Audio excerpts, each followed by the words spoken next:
Rongjali Bwisagu of Bodo.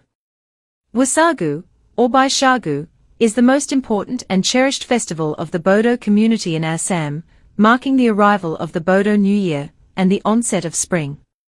Celebrated in mid-April, it typically lasts for 7 days and coincides with the Assamese Rongjali Bihu. The name is derived from the Bodo words Bwisa, year, age, and Agu, start, literally meaning the start of the year. The festival follows a structured 7-day sequence, with each day dedicated to different beings and rituals. Day 1, Marcow, Cattle Bwisagu, dedicated to cattle. Animals are taken to rivers or ponds for a ceremonial bath, their horns are oiled, and they are offered garlands of good and brinjal while traditional rhymes are recited for their prosperity. Day 2, Monsi, Human Bwisagu, focused on people. It begins with the worship of Badhau Bri, the supreme god, and ancestors. Families wear new clothes, and younger members seek blessings from elders.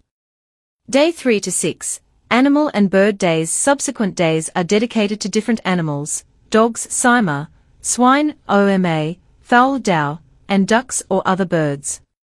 Day 7, Relatives and Friends. The final day is reserved for receiving guests, visiting relatives, and communal harmony. Rongjali Bwisagu of Bodo. Bwisagu, or Bwisagu, is the most important and cherished festival of the Bodo community in Assam, marking the arrival of the Bodo New Year and the onset of spring.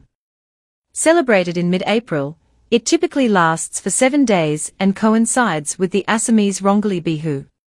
The name is derived from the Bodo words Bwisa, year, age, and Agu, start, literally meaning the start of the year. The festival follows a structured 7-day sequence, with each day dedicated to different beings and rituals. Day 1, Marcow, Cattle Bwisagu, dedicated to cattle. Animals are taken to rivers or ponds for a ceremonial bath, their horns are oiled, and they are offered garlands of good and brinjal while traditional rhymes are recited for their prosperity.